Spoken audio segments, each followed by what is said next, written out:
नमस्कार, स्वागत है आप सभी का। ग्रामीण विकास एवं समाज के अंतर्गत आज ये चौथा लेक्चर है और आज के इस लेक्चर में हम लोग स्वतंत्रता के बाद की जो ग्रामीण समाज की विकास की गतिविधियां हैं, जिसमें मुख्य रूप से हम पंचवर्षीय योजनाओं को शामिल करते हैं, क्योंकि पंचवर्षीय योजनाओं के माध्यम से योजनाओं को पढ़ना ज़्यादा सिस्टमेटिक है, क्योंकि उनको याद रखना इस तरह से ज़्यादा आसान होगा। तो पंचवर्षीय योजनाएं कब कब लागू हुई, उनमें सामाजिक एवं ग्रामीण विकास की कौन कौन से कार्यक्रम लॉन्च हुए, उनका क्या महत्व था, इस सब के बारे में जो है हम इस वीडियो में देखेंगे।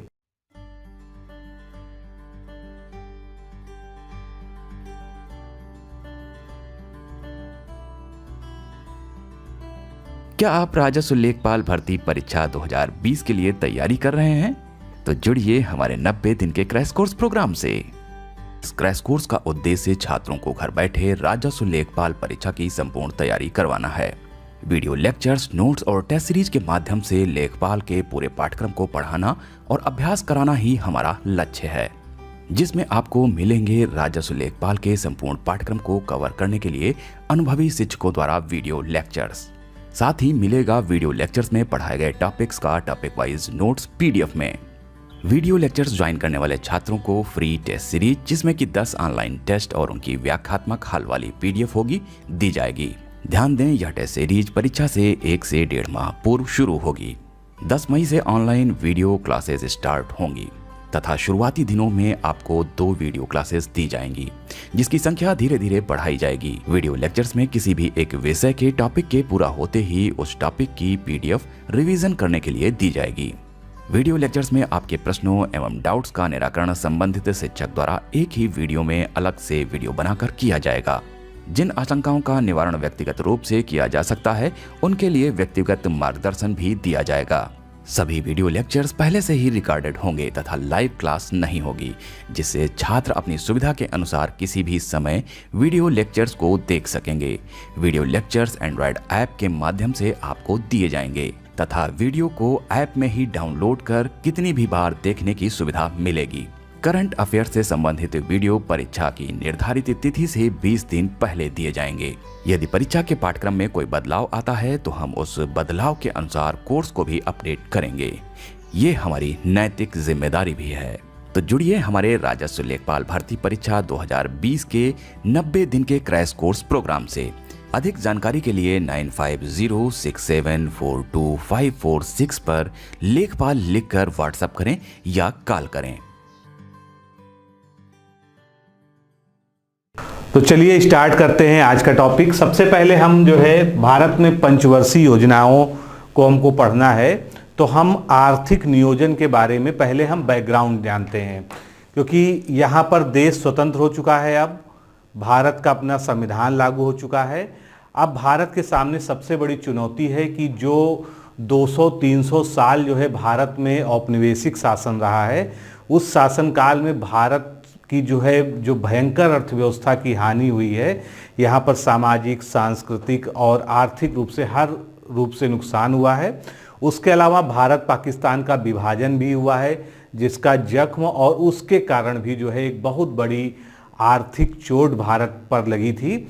तो ऐसे माहौल में जो है ज़रूरत थी कि देश को जो है आर्थिक वृद्धि के रास्ते पर ले जाया जाए।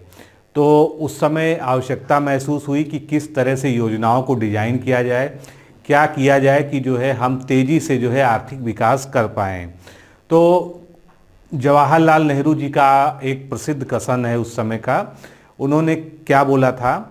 उन्होंने कहा था कि जो है सब कुछ इंतजार कर सकता है पर कृषि नहीं। यानी इस सेंटेंस का क्या मतलब था कि कृषि उनकी प्राथमिकता थी। वो चाहते थे कि सबसे पहले अगर हम भारत में कोई भी आर्थिक सुधार करें तो सबसे पहले हमको कृषि को सुधारना होगा, क्योंकि उस समय लगभग 57% भारत की अर्थव्यवस्था जो है कृषि पर आधारित थी। आज जो है 15 और 16% तक सिमट के आ गई है भारत में, वो उस समय जो है 57-58% तक थी जो है।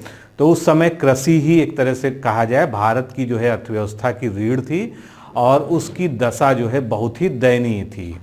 तो आर्थिक नियोजन वो विषय है जिसमें हम जो है किस प्रकार से हम प्लानिंग करते हैं और उसका इम्प्लीमेंटेशन करते हैं उसको पढ़ते हैं। भारत में जो है आर्थिक नियोजन जो है ये समवर्ती सूची यानी कॉन्करेंट लिस्ट का सब्जेक्ट है। समवर्ती सूची आप जानते हैं, एक होता है संघ सूची जिसमें जो है केवल जो है संघ सरकार यानी केंद्र सरकार को कानून बनाने की इजाज़त होती है या सक्षम केवल होती है केंद्र सरकार उन विषयों पर कानून बनाने में। दूसरी होती है राज्य सूची, उसमें केवल राज्य जो है कानून बनाने में सक्षम होता है। और तीसरी सूची होती है समवर्ती सूची जिसका राज्य सूची और उसमें उल्लेख नहीं होता है, ये जो है कॉमन होती है। इस पर राज्य भी कानून बना सकता है, केंद्र भी बना सकता है, लेकिन अगर केंद्र ने कोई कानून बना दिया है तो वो राज्य पर जो है प्रभावी होता है यानी केंद्र वाला कानून माना जाता है। तो इस तरह से भारत में जो है आर्थिक नियोजन जो विषय है वो समवर्ती सूची का विषय है। और पंचवर्षीय योजनाओं की जो अवधारणा भारत में ली गई, क्योंकि भारत के संविधान में कई सारी अवधारणाएं जो है बाहरी देशों के संविधान से ग्रहित की गई हैं, वहाँ से सीख कर जो है यहाँ पर ली गई हैं। तो पंचवर्षीय योजनाओं की अवधारणा यूएसएसआर जो है, जो वर्तमान रसिया है, उस समय जो है पूरा रसियन गणराज्य हुआ करता था, तो ये यूएसएसआर के जो है संग्रहित संविधान से जो है ग्रहित है। स्वतंत्रता पश्चात भारत में पंचवर्षीय योजनाओं के माध्यम से आर्थिक नियोजन एवं विकास कार्य किए गए। आज़ादी के बाद 1947 में नेहरू जी की अध्यक्षता में एक आर्थिक नियोजन समिति का गठन किया गया था। यानी जैसे ही देश स्वतंत्र हुआ तुरंत जो है, क्योंकि नेहरू जी जो है अंतरिम प्रधानमंत्री थे ही भारत के, तो उन्होंने जो है एक आर्थिक नियोजन समिति का गठन किया। और इसी आर्थिक नियोजन समिति ने जो है सुझाव दिया कि भारत में जो है योजनाओं को बनाने के लिए और उनका क्रियान्वयन कराने के लिए एक जो है आयोग होना चाहिए। और इस आयोग का नाम रखा गया योजना आयोग या प्लानिंग कमीशन। तो 15 मार्च 1990 को आर्थिक नियोजन समिति की सिफारिशों पर योजना आयोग का गठन किया गया। तो ये जो है पहला जो है बड़ा कदम था भारत में आर्थिक नियोजन के क्षेत्र में। ये एक गैर संवैधानिक या संविधानेतर निकाय था, यानी इसका वर्णन जो है संविधान में नहीं है, ये जो है कानून बनाकर जो है इसको इस संस्था को बनाया गया था।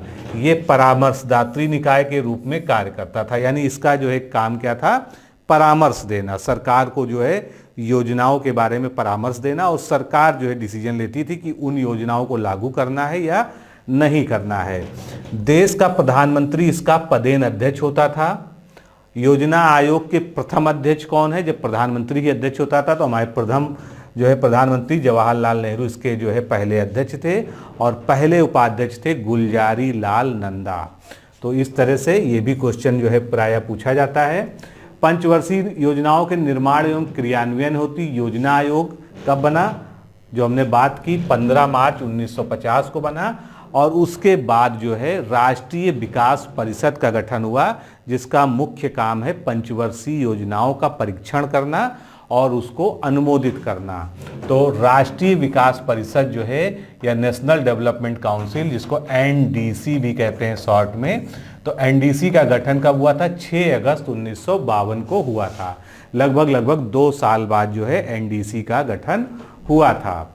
योजना के निर्माण में राज्यों की भागीदारी होनी चाहिए, इस विचार को स्वीकार करते हुए सरकार के एक प्रस्ताव द्वारा 6 अगस्त 1952 को राष्ट्रीय विकास परिषद का गठन किया गया था। यानी राष्ट्रीय विकास परिषद जो बनी, जब योजना आयोग बन ही गई थी तो वही चाहती तो जो है आगे का सब काम संभाल लेती, योजना बनाती भी, उसका क्रियान्वयन भी कराती है, उसका सत्यापन भी करती। लेकिन यहाँ पर जो है चूंकि सहकारी संघवाद है भारत में जो है, तो एक धारणा आई कि राज्यों की भी जो है पार्टिसिपेशन होना चाहिए।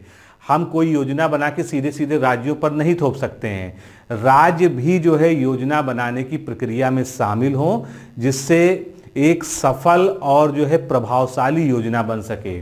तो इसी उद्देश्य से 6 अगस्त 1952 को राष्ट्रीय विकास परिषद का गठन हुआ था। अब ये जो राष्ट्रीय विकास परिषद है, क्योंकि हमने योजना आयोग को तो समझ लिया, राष्ट्रीय विकास परिषद जो है, प्रधानमंत्री इस परिषद का अध्यक्ष होता था। यानी योजना आयोग का भी अध्यक्ष प्रधानमंत्री होता था और राष्ट्रीय विकास परिषद का भी अध्यक्ष प्रधानमंत्री ही होता था।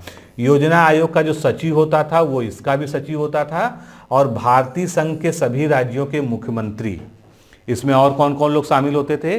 भारतीय संघ के सभी राज्यों के मुख्यमंत्री और केंद्र शासित प्रदेशों के जो एलजी होते हैं या प्रशासक, वो सभी केंद्रीय कैबिनेट और उसके अलावा जितने भी कैबिनेट मंत्री और योजना आयोग के सभी सदस्य जो है इसके पदेन सदस्य होते थे। यानी पूरी की पूरी योजना आयोग तो इसमें थी ही, उसके अलावा जो है राज्यों का भी पार्टिसिपेशन, राज्य और केंद्र शासित प्रदेशों का भी पार्टिसिपेशन इसमें होता था।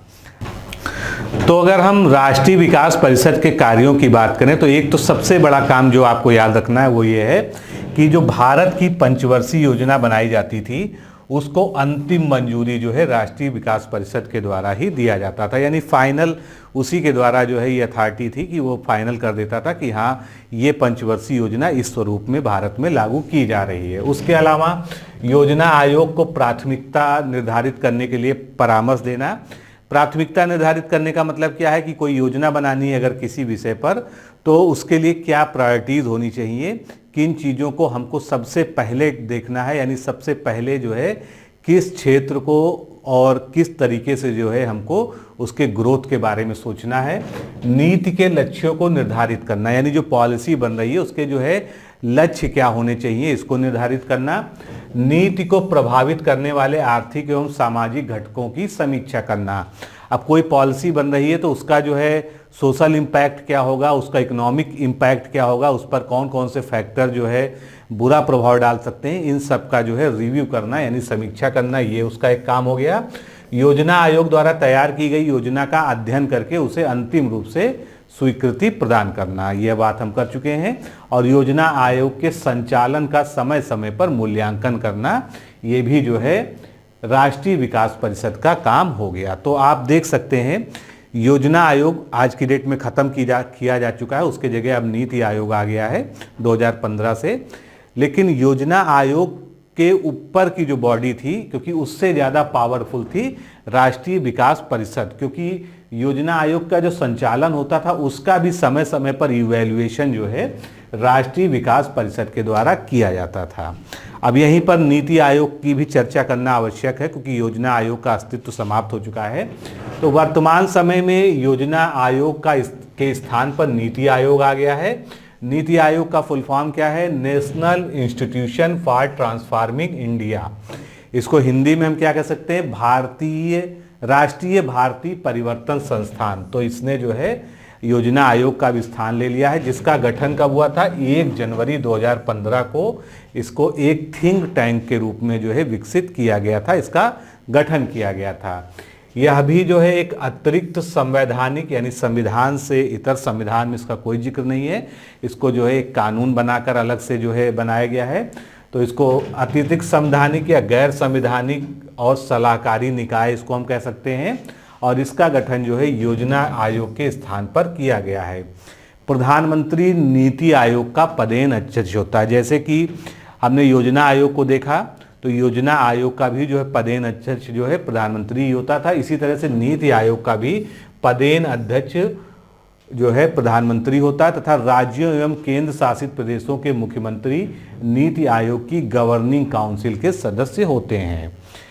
उसी तरह से सेम पैटर्न है। और राष्ट्रपति जो है नीति आयोग से संबंधित नहीं होता। राष्ट्रपति से जो है नीति आयोग का कोई भी लेना देना नहीं है। अब नीति आयोग की प्रशासनिक संरचना क्या है? तो हमने अध्यक्ष के रूप में यहाँ पर प्रधानमंत्री होता है, जो भी उस समय प्रधानमंत्री होगा वो पदेन उसका अध्यक्ष होगा। उपाध्यक्ष की नियुक्ति जो है प्रधानमंत्री के द्वारा की जाती है। एक इसमें संचालन परिषद होती है, जो सभी राज्यों के मुख्यमंत्री और केंद्र शासित प्रदेशों के उपराज्यपाल या जो है वहाँ के प्रशासक मिलकर जो है इस संचालन परिषद का निर्माण करते हैं।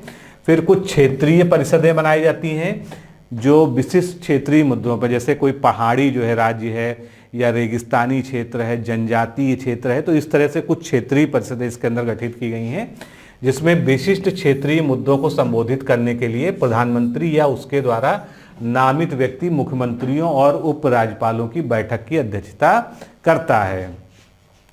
तदर्थ सदस्यता भी इसमें मिलती है, यानी जो है टेम्परेरी जो है इसमें मेंबरशिप भी दी जाती है। अग्रणी अनुसंधान संस्थानों से, मान लीजिए जो है बार्क है या जो है DRDO है, इस तरह की जो है संस्थाओं से जो है, या इसरो है, तो इस तरह की संस्थाओं से बारी बारी से 2 पदेन सदस्य जो है इसमें लिए जाते हैं, जो उनको विभिन्न विशिष्ट मुद्दों पे सलाह देते हैं। इसकी पदेन सदस्यता कौन सी होती है? तो प्रधानमंत्री द्वारा नामित केंद्रीय मंत्रिपरिषद के अधिकतम 4 सदस्य, यानी कैबिनेट के 4 सदस्य जो है इसके पदेन सदस्य होते हैं, लेकिन वो प्रधानमंत्री के द्वारा नामित किए जाते हैं। फिर इसका एक CEO होता है, यानी मुख्य कार्यकारी अधिकारी होता है।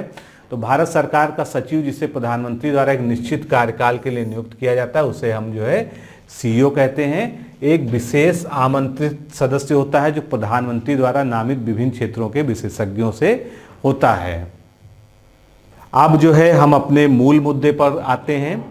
ये तो बात हो गई कि कौन सी संस्था जो है इसको बनाती थी। आज की डेट में तो पंचवर्षीय योजनाओं का भी अस्तित्व समाप्त कर दिया गया है। उसके जगह जो है नीति आयोग जो है त्रिवर्षीय जो है लक्ष्य लेकर चल रहा है।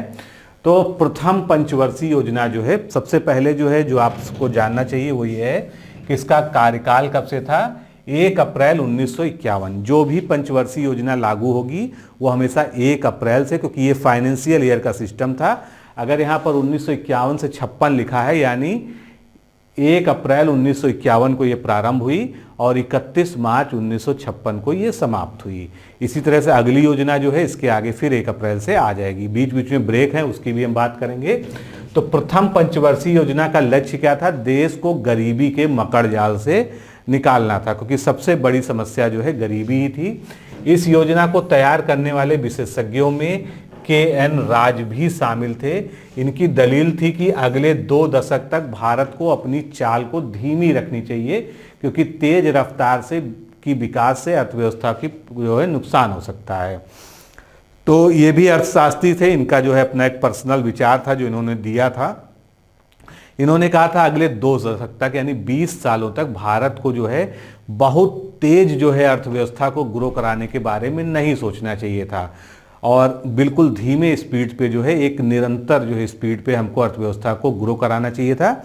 लेकिन हुआ उसके उलट जो है, बाद में जो है तीव्र औद्योगिकरण और तीव्र विकास आ गया सेकंड जो है दूसरी पंचवर्षीय योजना में, जिसको हम आगे पढ़ेंगे। फिर पहली पंचवर्षीय योजना में जो है ज़्यादा जोर कृषि क्षेत्र पे था। तो कि मैंने आपको पंडित जवाहरलाल नेहरू का वो कथन बताया ही, उनका अनुसार जो है सब कुछ इंतजार कर सकता है पर कृषि नहीं, यानी कृषि को जो है सबसे बड़ी प्राथमिकता दी गई जो है पहली पंचवर्षीय योजना में। इस योजना के अंतर्गत बांध और सिंचाई के क्षेत्र में निवेश किया गया, क्योंकि कृषि को हमको सुधारना था तो बांध बनाने थे नदियों पे, और सिंचाई के लिए जो है पूरा एक नेटवर्क तैयार करना था। तो बांध और सिंचाई पर जो है बहुत अच्छा इसमें इन्वेस्टमेंट किया गया, और विभाजन के कारण कृषि क्षेत्र को गहरी मार लगी थी और इस क्षेत्र पर ध्यान देना बहुत ही आवश्यक था। तो उस समय कृषि की सबसे बड़ी समस्या ये थी कि जो पंजाब से लेके उधर जो है पाकिस्तान, आज के पाकिस्तान का क्षेत्र है, वो एक बहुत ही जो है उपजाऊ क्षेत्र माना जाता था, जो भारत से जो है पाकिस्तान के तौर पे अलग हो गया। तो इस वजह से जो है भारत में जो है एक प्रमुख कृषि क्षेत्र अलग हो जाने से भारत की जो है कृषि अर्थव्यवस्था जो है लड़खड़ा गई थी। फिर भाखड़ा नांगल बांध जैसी परियोजनाओं के लिए तुरंत बड़ी धनराशि इसी में आवंटित की गई। इस परियोजना में योजनाकारों का मुख्य लक्ष्य जो है राष्ट्रीय आय के स्तर को ऊंचा उठाना था, यानी राष्ट्रीय आय जो है इसमें ऊंची उठ सके, क्योंकि उस समय जो है बहुत ही निम्न स्थिति थी। इसकी अवधि 1951 से जो है 1956 तक रही। मॉडल इसमें पूछा जाता है कि जो है प्रथम पंचवर्षीय योजना का मॉडल क्या था, तो इसको डोमर समृद्धि मॉडल कहा जाता है। मुख्य उद्देश्य इसका था कृषि विकास को प्राथमिकता, कृषि के ही विकास के पर जो है ये फोकस थी पूरी तरह से, और इसमें जो समृद्धि दर थी, यानी जो ग्रोथ रेट का लक्ष्य रखा गया था वो कितना था? 2.1% लक्ष्य रखा गया था, और जो वास्तविक ग्रोथ हमको हुई थी, यानी असली समृद्धि दर जो प्राप्त हुई थी वो 3.7 थी, यानी जितना सोचा गया था उससे ज़्यादा जो है ग्रोथ हुई थी। तो एक तरह से जो है इस योजना को हम सफल मान सकते हैं, क्योंकि ग्रोथ जो है जितनी हमने निर्धारित की थी उससे ज़्यादा हमको ग्रोथ मिली थी। अब अगर हम क्षेत्रवार यानी जो अर्थव्यवस्था के 3 क्षेत्र हैं, प्राथमिक क्षेत्र यानी कृषि एवं संबद्ध, द्वितीय क्षेत्र जो है निर्माण एवं विनिर्माण, और तृतीय क्षेत्र जो है जो सेवा क्षेत्र है, सर्विस सेक्टर है, तो इन तीनों को अलग अलग अगर हम एनालाइज करें तो प्राथमिक क्षेत्र में 2.71% की जो है वृद्धि दर्ज की गई थी, द्वितीय क्षेत्र में 5.54 की, और तृतीय क्षेत्र में 4.17 की। तो आपको मुख्यतः जो है कृषि क्षेत्र की जो है ग्रोथ को याद रखना होगा। 2.71% जो है इसमें कृषि क्षेत्र में ग्रोथ हुई थी। चूंकि हम उत्तर प्रदेश की परीक्षाओं की तैयारी करते हैं तो उत्तर प्रदेश के संदर्भ में भी जो है इसको याद रखना होगा।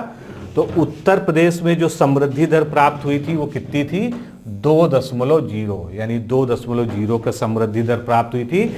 और प्राथमिक क्षेत्र में 1.8, द्वितीय क्षेत्र में 1.6 और तृतीय क्षेत्र में 3.0 यानी 3% की जो है हमको ग्रोथ रेट प्राप्त हुई थी। प्रथम पंचवर्षीय योजना में कुल परिव्यय का सर्वाधिक भाग यानी 31% जो है कृषि पर व्यय किया गया था। ये बहुत ही इंपॉर्टेंट लाइन है, इसको आपको याद रखना है कि प्रथम पंचवर्षीय योजना में जितना भी बजट था, जितना भी व्यय हुआ था, उसका अकेले 31% जो है कृषि पर व्यय किया गया था। सामाजिक एवं ग्रामीण विकास के प्रमुख कार्यक्रम इसमें क्या चलाए गए थे, ये भी पूछा जाता है कि पहली पंचवर्षीय योजना में कौन कौन सी योजनाएं चलाई गई थी।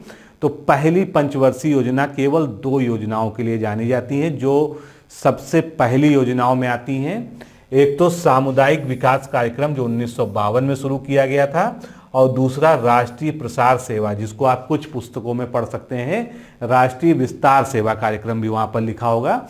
तो राष्ट्रीय प्रसार सेवा कार्यक्रम या राष्ट्रीय विस्तार सेवा कार्यक्रम जो है ये 1953 में शुरू किया गया था।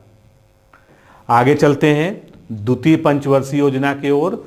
तो पहली पंचवर्षीय योजना में पूरा फोकस जो है कृषि पे डाला गया। अब उसके बाद जो है एक चिंता का विषय हो गया कि उद्योग पिछड़ रहे हैं, हमारे देश में जो है बड़े बड़े कारखाने होने चाहिए, इस्पात होना चाहिए, क्योंकि अगर इंफ्रास्ट्रक्चर को जो है तेज़ी से मेंटेन करना है तो सबसे ज़्यादा ज़रूरत क्या है? स्टील के प्लांट, इस्पात के प्लांट, खनन में जो है इन्वेस्टमेंट करना। तो इन सब को सोच कर जो है द्वितीय पंचवर्षीय योजना जो है उद्योगों के नाम समर्पित की गई। यानी उसमें क्या किया गया कि हमको औद्योगिकरण का भारत में और भी भारी उद्योगों का जो है तेजी से विकास करना है। तो इसमें जो वर्ष था द्वितीय पंचवर्षीय योजना का अवधि थी वो 1956 से लेके 1961 थी। उसके बाद इसका मॉडल जो था पीसी महालनोबिस मॉडल था। तो द्वितीय पंचवर्षीय योजना जो है पीसी महालनोबिस मॉडल पर आधारित थी। इनका पूरा नाम भी याद रखिएगा, प्रशांत चंद्र महालनोबिस। ये प्रसिद्ध भारतीय वैज्ञानिक एवं सांख्यिकीविद थे, यानी स्टैटिस्टिशियन थे, और उन्हें दूसरी पंचवर्षीय योजना के अपने मसौदे के कारण जाना जाता है। पूरी तरह से जो है जो मॉडल था दूसरी पंचवर्षीय योजना का जो है वो इनके ही कॉन्सेप्ट पर बेस्ड था। वे भारत की आज़ादी के पश्चात नवगठित मंत्रिमंडल के सांख्यिकी सलाहकार बने थे। औद्योगिक उत्पादन की तीव्र बढ़ोतरी के जरिए बेरोजगारी समाप्त करने के सरकार के प्रमुख उद्देश्य को पूरा करने के लिए उन्होंने योजनाएं बनाई थी। अब इस योजना का मुख्य उद्देश्य, जैसा कि मैंने आपको बताया, कि आधारभूत एवं भारी उद्योगों को प्राथमिकता देना। जो आधारभूत और भारी उद्योग हैं उनमें जो है ज़्यादा इन्वेस्टमेंट करना, और इस कारण जो है इसमें समृद्धि दर का लक्ष्य जो है पिछली योजना से बढ़ा दिया गया। इसमें कितना कर दिया गया? 4.5% का लक्ष्य निर्धारित किया गया ग्रोथ रेट का, लेकिन एक्चुअल ग्रोथ रेट जो प्राप्त हुई वो उससे कम थी। 4.21% की ग्रोथ रेट हमको प्राप्त हुई। अब जो इसमें सेक्टर वाइज जो है अर्थव्यवस्था के क्षेत्रवार वृद्धि हुई उसके बारे में बात करते हैं। तो प्राथमिक क्षेत्र में 3.15% की जो है ग्रोथ दर्ज की गई, द्वितीय क्षेत्र में 5.59% की ग्रोथ दर्ज की गई, और तृतीयक क्षेत्र में जो है 4.94% की ग्रोथ रेट दर्ज की गई। तो आप यहाँ पर देख सकते हैं द्वितीयक क्षेत्र जो हमारा विनिर्माण का क्षेत्र है उसमें जो है अन्य क्षेत्रों से काफ़ी ज़्यादा जो है ग्रोथ रेट आई, क्योंकि ये जो है पूरी योजना का फोकस ही क्या था, इनका फोकस था जो है कि उद्योग और जो है औद्योगिक जो बेसिक संरचना है उसका विकास करना। उत्तर प्रदेश में ग्रोथ रेट जो है तय किया गया था 1.9%, लेकिन प्राथमिक क्षेत्र में 1.5, द्वितीय क्षेत्र में 3.2 और तृतीय क्षेत्र में 2.3% की ग्रोथ रेट हमने अचीव की।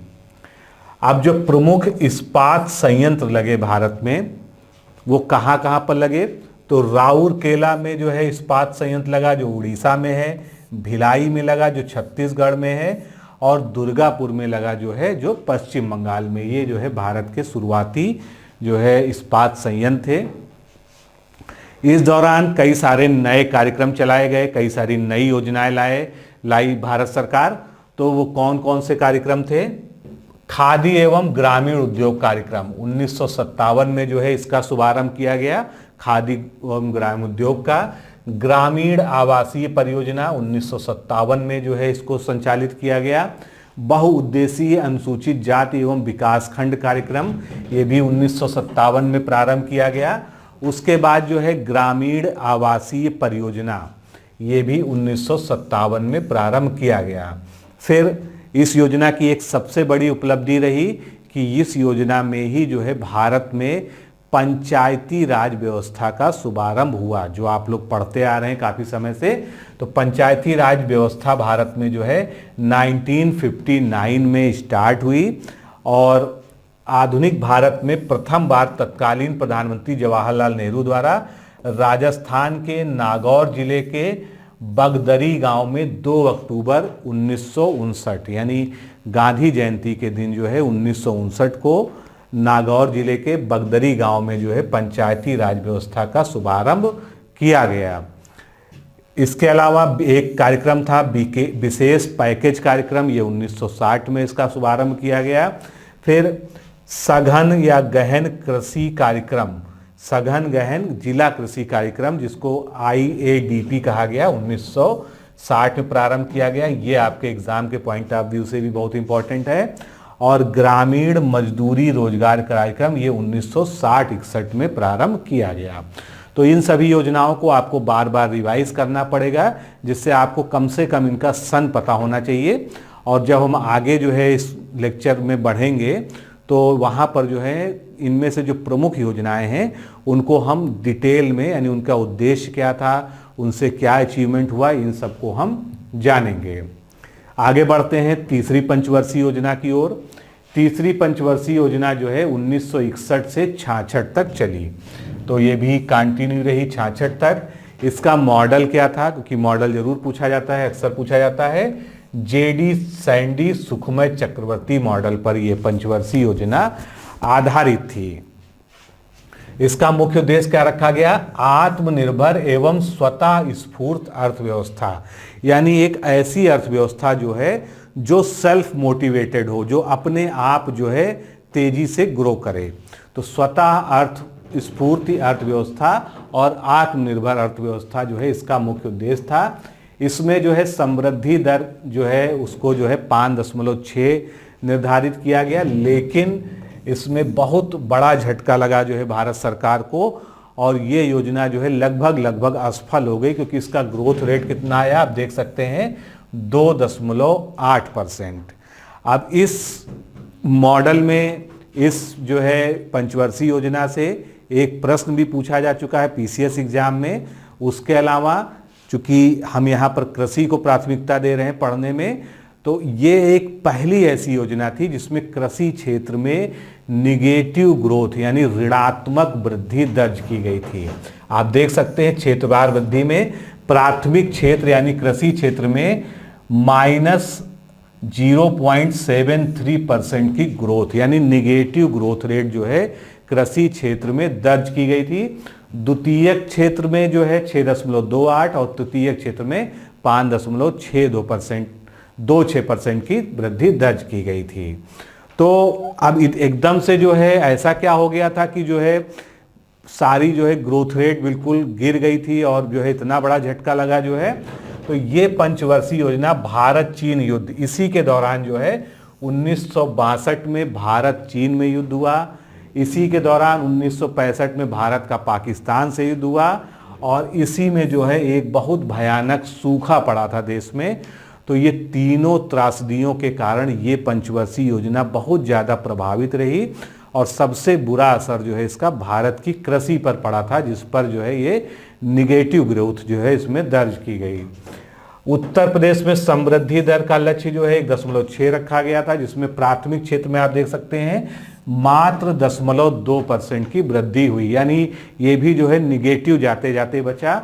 द्वितीय क्षेत्र में 9.2 और तृतीय क्षेत्र में 2.6% की वृद्धि हुई।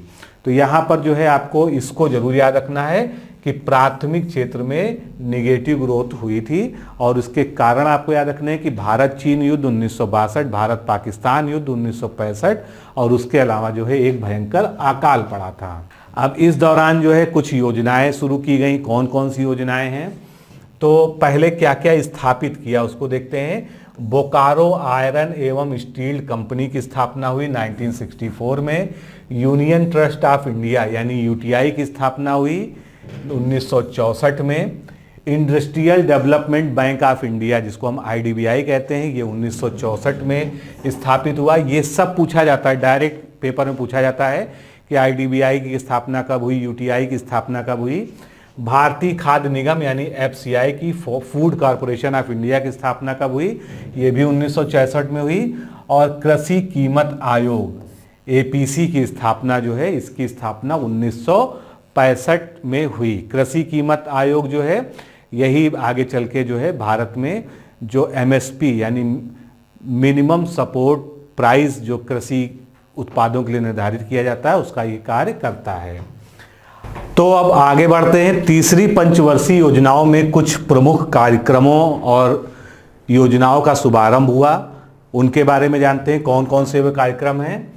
तो इसमें जो है एक कार्यक्रम है प्रयुक्त पोषण कार्यक्रम, जिसका जो है दूसरा नाम आप कहीं पढ़ सकते हैं दूसरी किताबों में, व्यवहारिक आहार कार्यक्रम। तो ये मूलतः जो है पोषण से संबंधित, न्यूट्रिशन से संबंधित कार्यक्रम था जो 1962 में शुरू किया गया भारत सरकार के द्वारा।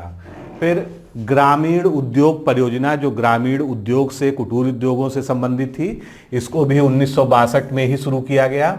इसके बाद जो है गहन चौपाया पशु विकास कार्यक्रम, ये जो है चौपाया पशुओं के लिए 1964 में शुरू की गई योजना है। जनजाति क्षेत्र विकास कार्यक्रम पूछा भी जा चुका है एग्जाम में, इंपॉर्टेंट है ये जो है जनजातीय आबादी वाले क्षेत्रों में, गाँव में जो है उनकी विकास के लिए, जनजातीय क्षेत्रों के विकास के लिए 1962 में शुरू की गई योजना है। उसके बाद एक कार्यक्रम बहुत पूछा जाता है, सघन कृषि क्षेत्र कार्यक्रम।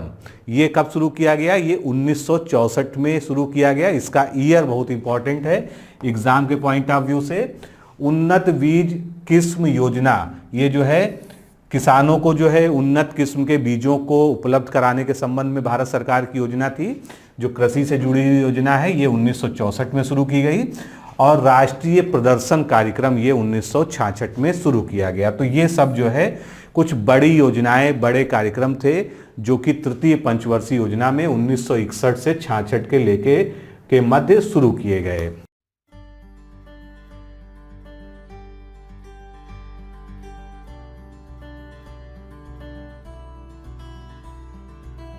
क्या आप राजस्व लेखपाल भर्ती परीक्षा 2020 के लिए तैयारी कर रहे हैं? तो जुड़िए हमारे 90 दिन के क्रैश कोर्स प्रोग्राम से। इस क्रैश कोर्स का उद्देश्य छात्रों को घर बैठे राजस्व लेखपाल परीक्षा की संपूर्ण तैयारी करवाना है। वीडियो लेक्चर्स, नोट्स और टेस्ट सीरीज के माध्यम से लेखपाल के पूरे पाठ्यक्रम को पढ़ाना और अभ्यास कराना ही हमारा लक्ष्य है, जिसमें आपको मिलेंगे राजस्व लेखपाल के संपूर्ण पाठ्यक्रम को कवर करने के लिए अनुभवी शिक्षकों द्वारा वीडियो लेक्चर्स। साथ ही मिलेगा वीडियो लेक्चर्स में पढ़ाए गए टॉपिक्स का टॉपिक वाइज नोट्स पीडीएफ में। वीडियो लेक्चर्स ज्वाइन करने वाले छात्रों को फ्री टेस्ट सीरीज, जिसमें कि 10 ऑनलाइन टेस्ट और उनकी व्याख्यात्मक हल वाली पीडीएफ होगी, दी जाएगी। ध्यान दें, यह टेस्ट सीरीज परीक्षा से 1 से 1.5 माह पूर्व शुरू होगी। 10 मई से ऑनलाइन वीडियो क्लासेस स्टार्ट होंगी। तथा शुरुआती दिनों में आपको 2 वीडियो क्लासेस दी जाएंगी, जिसकी संख्या धीरे धीरे बढ़ाई जाएगी। वीडियो लेक्चर्स में किसी भी एक विषय के टॉपिक के पूरा होते ही उस टॉपिक की PDF रिवीजन करने के लिए दी जाएगी। वीडियो लेक्चर्स में आपके प्रश्नों एवं डाउट्स का निराकरण संबंधित शिक्षक द्वारा एक ही वीडियो में अलग से वीडियो बनाकर किया जाएगा। जिन आशंकाओं का निवारण व्यक्तिगत रूप से किया जा सकता है, उनके लिए व्यक्तिगत मार्गदर्शन भी दिया जाएगा। सभी वीडियो लेक्चर्स पहले से ही रिकॉर्डेड होंगे तथा लाइव क्लास नहीं होगी, जिससे छात्र अपनी सुविधा के अनुसार किसी भी समय वीडियो लेक्चर्स को देख सकेंगे। वीडियो लेक्चर्स एंड्रॉयड ऐप के माध्यम से आपको दिए जाएंगे तथा वीडियो को ऐप में ही डाउनलोड कर कितनी भी बार देखने की सुविधा मिलेगी। करंट अफेयर से संबंधित वीडियो परीक्षा की निर्धारित तिथि से 20 दिन पहले दिए जाएंगे। यदि परीक्षा के पाठ्यक्रम में कोई बदलाव आता है तो हम उस बदलाव के अनुसार कोर्स को भी अपडेट करेंगे। ये हमारी नैतिक जिम्मेदारी भी है। तो जुड़िए हमारे राजस्व लेखपाल भर्ती परीक्षा 2020 के 90 दिन के क्रैश कोर्स प्रोग्राम से। अधिक जानकारी के लिए 9506742546 पर लेखपाल लिखकर व्हाट्सएप करें या कॉल करें।